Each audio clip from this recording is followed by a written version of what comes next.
Did you hear about all the craziness? Oh, wow. Well, hi. Ma'am, what did you think about what you saw? We'll just leave it at that. I thought that it was a very sad day that the police, or rather the sheriff's office, would openly be so aggressive when really we are just enacting our First Amendment rights. And, for instance, I, who am incredibly not aggressive, was just walking along, and the sheriffs, I would say 3 different sheriffs, came up and they, may I demonstrate on you? They went like this. You have to look down. They literally just went, like that. And I said, hey, don't push me. And they said, keep moving. And I said, I am moving. And they said, turn around. And I was like going, well, I'm walking, I'm moving.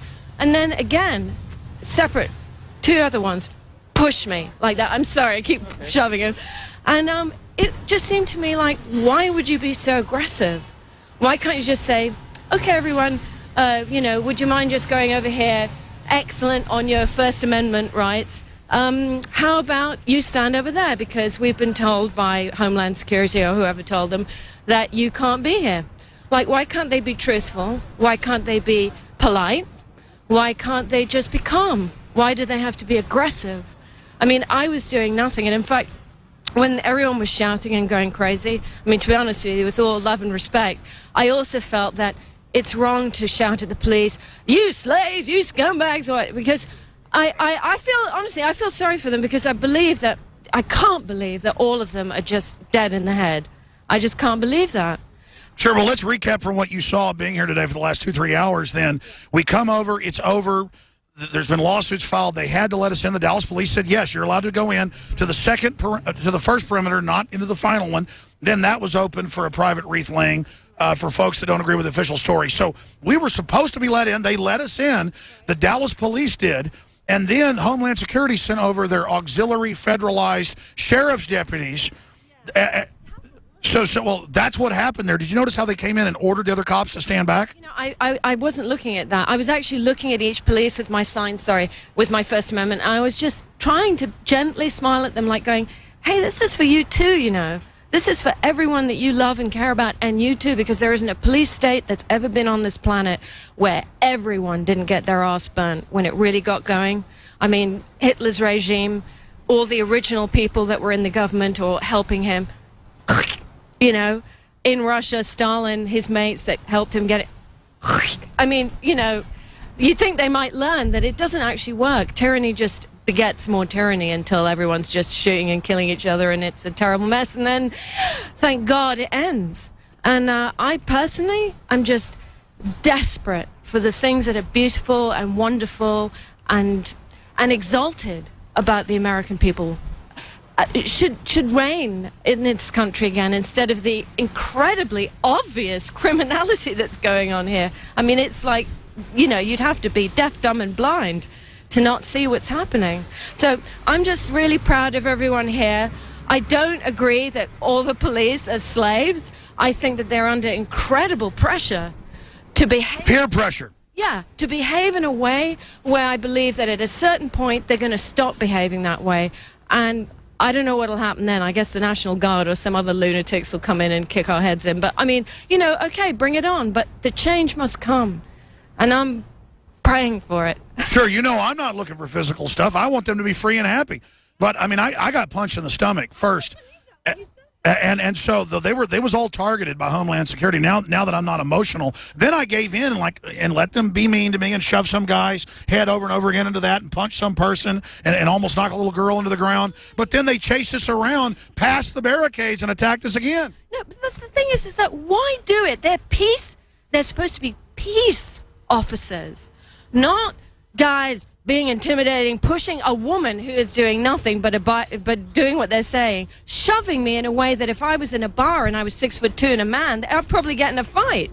It's like, it's ridiculous. I know. Sorry, what? Yeah, I know, but this is the big deal.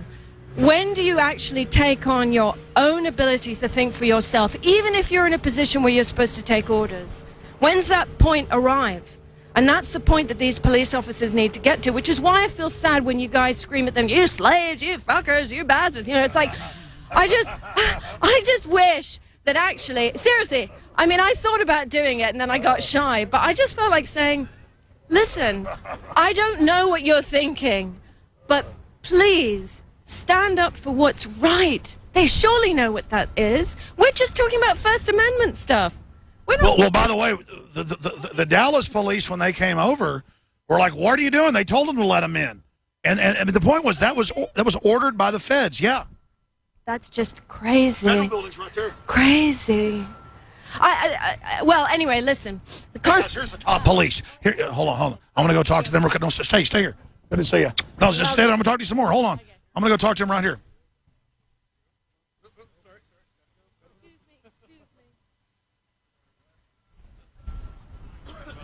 Hey, just the guys I want to talk to. Sir, what's your name? Where do I file about the sheriff's department that was here? Oh, come on, you can talk to it. Because we can't go. So the sheriff's department's in charge here because they assaulted us when the Dallas police let us in.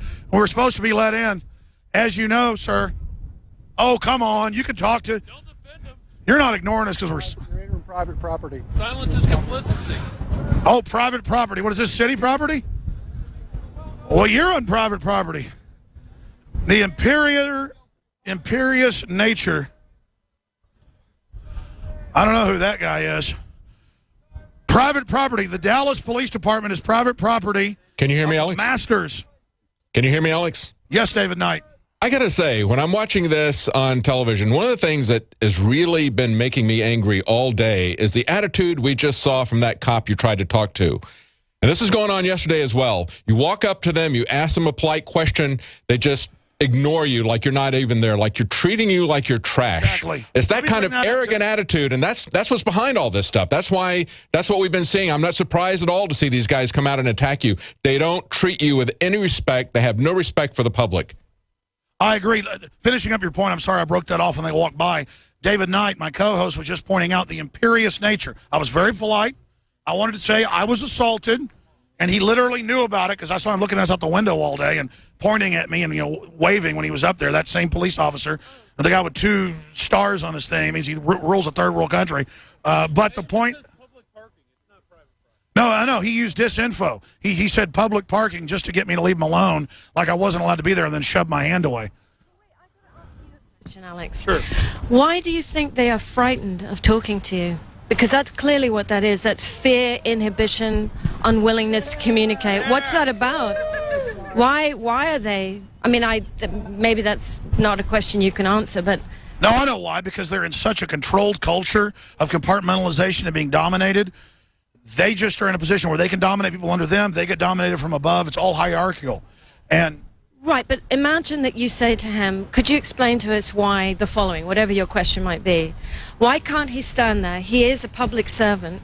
He is a peace officer, right? A peace officer, a servant of the public. Why can't he communicate with you? That's because they've put military occupation rules in where no one's allowed to talk but the public spokespeople, so it dehumanizes them. Just like they tell soldiers now, even when you're off duty in civilian clothes, don't be political, don't say what you believe in if you're against the war. Even though as a citizen the law says you're allowed to, they intimidate. Freedom of speech, even for them. What's That's with right. that? Well, here, tell us. Well, no, I mean, why don't the police have freedom of speech? Why can't they offer their opinion? They're individuals. They have individual rights. Why should they be dominated by hierarchical instruction? Now that, to my mind, if they're peace officers, if they're public servants and citizens, they should be permitted to give their opinion. So who is it that's forbidding them to speak? Honestly, I just think that they're frightened to speak, probably because of what you were saying, that they have just an incredible peer pressure on them, or more like an officer ranking pressure, where they are told you are not allowed to talk about this. I don't see why they shouldn't. They're citizens. They have every right to speak. The police, as individuals, should not be shut up. Why should they?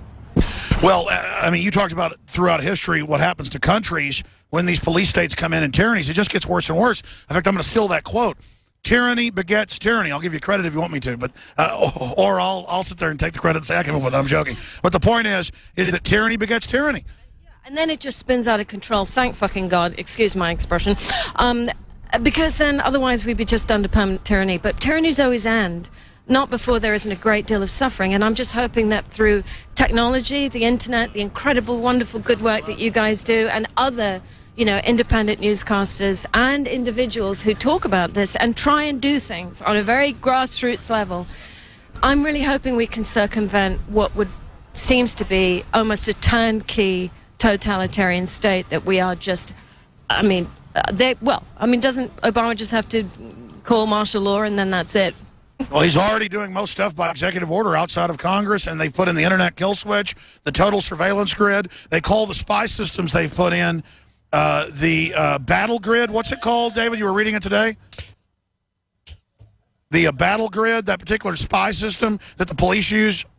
Yeah, it's the battle grid. It's called the BattleNet Inside. BattleNet, yeah. And it's battle with us. It's not battle with criminals. They all skim the money off the top of that. I mean, it is just incredible. I got to say, Austin police are not anywhere as arrogant as these guys. And Dallas police aren't as bad as a lot I've seen. But, man, I tell you, Dallas citizens need to start acting like humans around the police because it's really gone to their head. I mean, a lot of these cops, some of them I can tell are listeners and wave at me and stuff, but some of them are serious mental patients. Can you imagine just walking around in a uniform feeling powerful because you're part of a power structure? Well, I think, you know, unconsciousness is something people really need to understand. I think, you know, people assume that everyone is fully in their own skull and present and attending life, but I think a lot of people are so profoundly disengaged, so out of communication, that they really just fall beneath a certain level of awareness, so that I don't think they're capable of actually seeing what's going on around them and making a choice for themselves that they should do a certain thing. In other words, a good thing. So anyway, that's my own. And we were here an hour ago being attacked, and here we are now, it's all opened up. But they were supposed to open it up, and then they were just waiting for a call, even though it had already all been decided. We were following what was agreed upon. One of the head cops called and goes, yeah, that's true, let him in. And then Homeland Security, the federal building, the same federal government taken over 50 years ago today, they literally ordered auxiliary police for special unit over to attack us and tried to start a fight, but they failed, and now the info is going out. In closing, asking you questions here, ma'am, talking to the folks that are out here, what is your overall view of the state of the world, the whole world government, the whole cybernetic systems, the whole technocracy? It is a turnkey takeover. What do you think the end game of the rulers are? Because everything I see them doing is trying to suppress human consciousness and awakening because they know there's an awakening happening, in my view. What's your take on that? Well, actually, it just makes me think of There Will Be Blood. Did you ever see that film? Excellent film. Right. I can't remember the director's name. Says John Paul Johnson something. Yep. Yeah, brilliant. I think that one has to understand that anyone that's attracted to that level of power, I think, is already in a kind of diseased state. Very few people would ever want to get to that level of domination, power, and to get to that place, you have to do a lot of really, I think, pretty bad things. So once those people get there, and once they get that kind of power, I think that that's what you're looking at is insanity.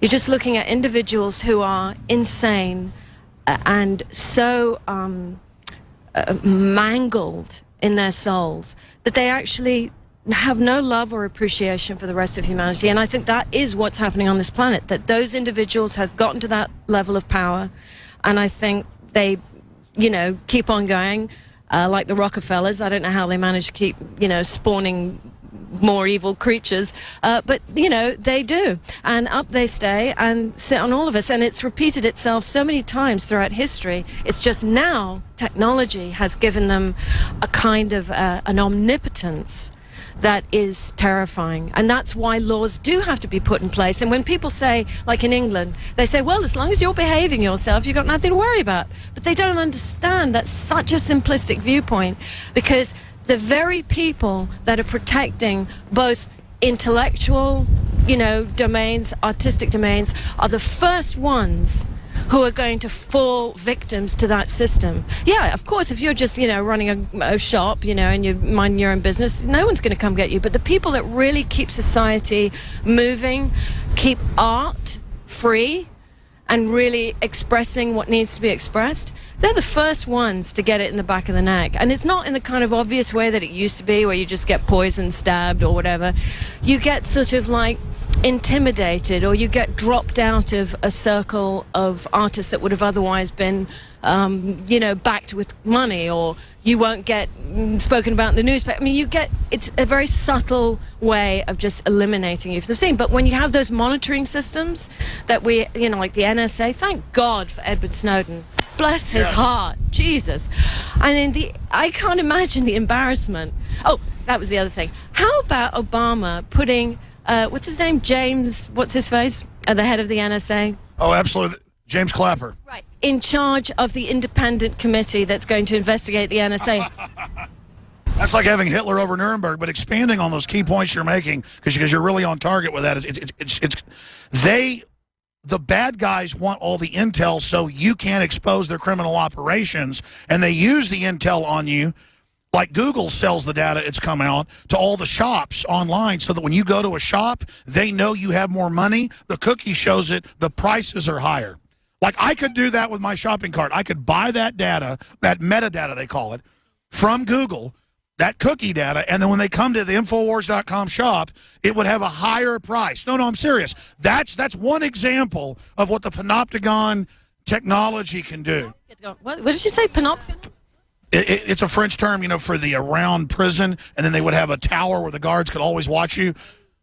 Panopticon, panopticonic. Oh, well, I think the crucial thing is that we have to, as individuals, really, really support the Constitution, because that is the most unique, nowhere else has it really, I think maybe different countries have copied it, but it's the most unique declaration of real spiritual rights. And it is a spiritual thing. I mean, how many of us, you know, have different opinions, but the bottom line is that real independence, freedom of thought, freedom of speech, freedom of expression, with a great regard to helping and being of service. Because I don't think, you know, people should just feel free that they can just go around and clock people on the head and go, yeah, well, I'm free, I'm going to clock people on the head. No, it's libertarian. You're free to do everything you want until it hurts somebody else or crosses onto there. But, I mean, this is like Clockwork Orange, though, because they are hiring the criminals to be the police now. What we saw today, not all of them, but that key group at the middle that attacked first, I mean, that was definitely like Ben Grimm or whatever his name is. You know, I have to tell you, I just felt really sad when I saw them turn up. I just thought, really? It's going to come to this? We're talking about the First Amendment? Actually, I want to just say, is there was a New Zealand TV lady that was there yesterday, and I stood behind her with my sign with the First Amendment. She said, don't stand there, you know, you're blocking everything. And I said, well, I'm just stand back here. And anyway, we got into a little thing over it, and she didn't want me to be in the picture with her. And she said, look, I'm not having some lunatic stand behind me with a sign. I said, lunatic? I said, I'm defending the First Amendment. You know, it's like the assumption that to be out here expressing yourself is an act of lunacy. I would say that's a pretty good indication of how totally distorted reality has become for the people who are supposed to be defending truth, right? Reporters. Sure, it absolutely shows. It shows how far we've gone. But you know the problem is I know I got to get it so close because it's set. I know I'm so tired now I can hardly walk. Anyways, any other final points you'd like to make? Because those are really a lot of thought-provoking things you're saying. I believe there's an awakening happening. I see it. The system's scared, and so that's why they are really trying to suppress us. And it's just more key than ever that everybody start resisting in little ways, lovingly, but also aggressively when we have to, so that there's no way they can stop all of us. It's essential to stop the evil from totally taking over, because you can see it's trying to take over because it can see the end is near. Yeah, I think the important thing that you're outlining here is that people have to learn how to confront evil and not to alter it or to lessen it and to somehow, you know, go, well, I'm sure they didn't mean to push you. It's like, well, you know, you need to face, you need to confront and really properly look at what's happening and not try and explain it away or give it justifications or anything, because at this juncture, we still, by our fingernails, have the chance to make a difference and turn this around, and to not take part and to just watch you know, I mean, it's a little scary, believe me. I was a little scared when those sheriffs turned up.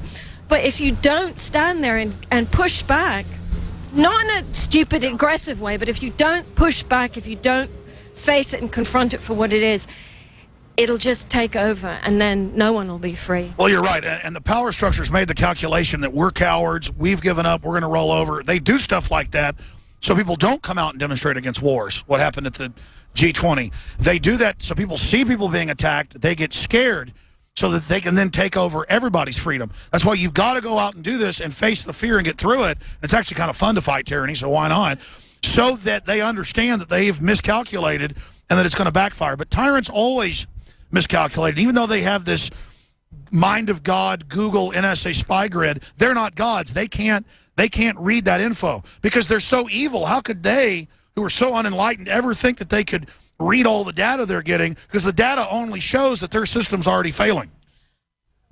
I would just like to add that I think to describe it as evil is to give it certainly an adjective to describe it. It certainly results in evil. But I think the important thing is it's an incredible degree of insanity, because only insanity would breed acts that are so destructive and harmful.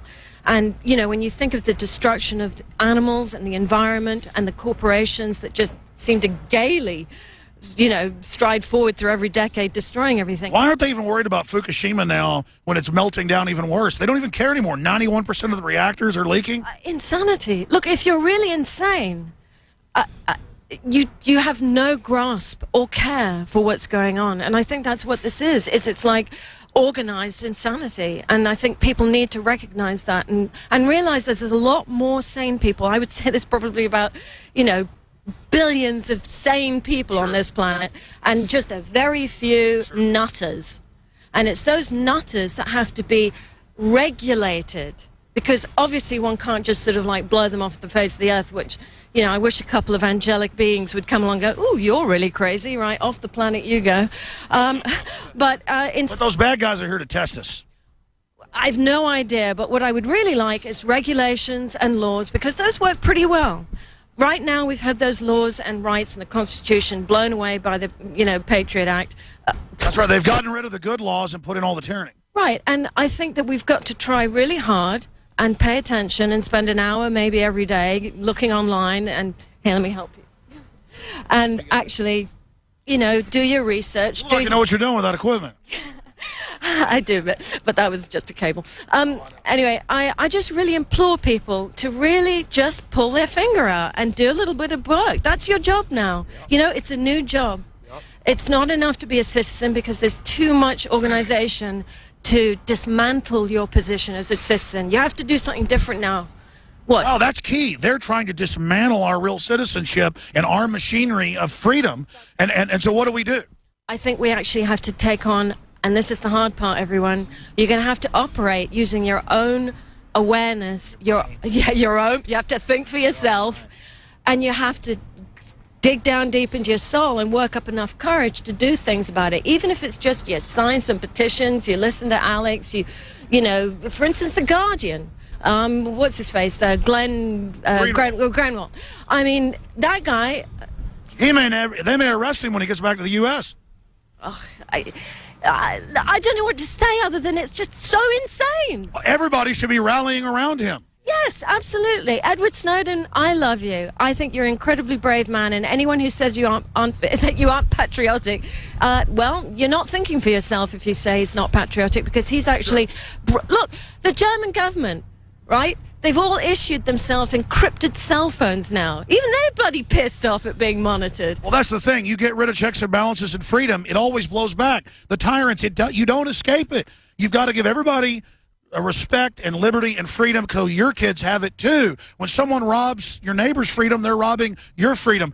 Do you want to remain anonymous or say your first name? Yeah, I would say actually, I already got interviewed a few times. My name is Vivian Kubrick. My father was Stanley Kubrick. I live here in Dallas, and I think I have enough experience from that aspect of being Stanley Kubrick's daughter to know that there are really some things that you have to fight very hard for. And my father's an artist, fought very hard for the integrity of his films, because even he was subject to a lot of pressure to not make the films he made. about some of that last night over dinner, but that's why, I mean, I know you've been interviewed before by the media. You're obviously a famous filmmaker in your own right, and I love that score that you did on Full Metal Jacket. That's my favorite ever. That's so haunting. But I didn't want to, you know, politically, I was going to put this out. Folks would have recognized who you were, but yeah, greatest directors ever, daughter, director on her own right, doing an amazing job. What would your dad, I know you're taking that question, but I'd love to know, what would your dad with his great artist mind to see real reality, what would he think about what America's turned into? Because his films predicted it. Well, I was saying to you last night, I feel that my father was very haunted by those factions on this planet that try to manipulate humanity. I think the films that he made, he wanted people to think for themselves, experience for themselves, whatever it meant to them. But I would say that if you look at every film he made, it certainly addressed all these things that we're speaking about. I mean, Clockwork Orange, thought control, you know, anti-war films, the fact that war is just pure slaughter, that it's got nothing to do with any of the usual things that they send people out. Dr. Strangelove? Yellow. Yes, Dr. Strange. Full Metal Jacket? Yeah, and really when you look at it, those films all... Anyway, I think the important part is that everyone, regardless of your position, regardless of whether everyone that you know thinks you're a complete extremist or lunatic, the fact is that when you start to think for yourself, it'll be easy to know what the right thing to do is. If you follow what you're being spoon-fed, well, you're not going to help. You're just being programmed then. You're not even conscious. You're just like a robot of the system. But when you start thinking for yourself, your whole mind opens up. And more to the point, to act on that. I mean, believe me, I'm not looking forward to people ridiculing me or having a go at me. And in fact, even today, when we were standing peaceably with that, where were we? When we weren't allowed to do the bullhorn. Where was that? I don't know. Anyway, there was this big dude, and he literally, I mean, he was just watching the thing, and he just went boom like that, and it was like, fuck, excuse me. Yeah, it's like, oh, well, you know, don't push me. Yeah, it was just so rude, but he seemed to hate me for holding that sign up, and it's like, oh my God, this is the First Amendment. Don't you want to know what happened to... Well, that's it. They're mad because they know they're cowards, and they know the ones that get mad at you at least are a little bit conscious because it makes them feel bad what you're doing. You're freezing to death. Are you guys done? I think we've done a great job. Yeah, this is the last little crowd here with us. Amazing.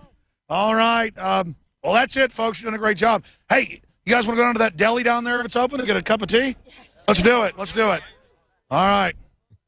By the way, you guys stayed here the longest. If it's open, if not, I'll take it to the hotel. Food's on me. All right. Yeah, how do you like that, Dallas? How do you like that establishment listing on 104.1? Stanley Kubrick's daughter, huge filmmaker in her own right, here standing against your evil. We have the brains, we have the guts, we have the spirit. All you have is the New World Order and tyranny and death.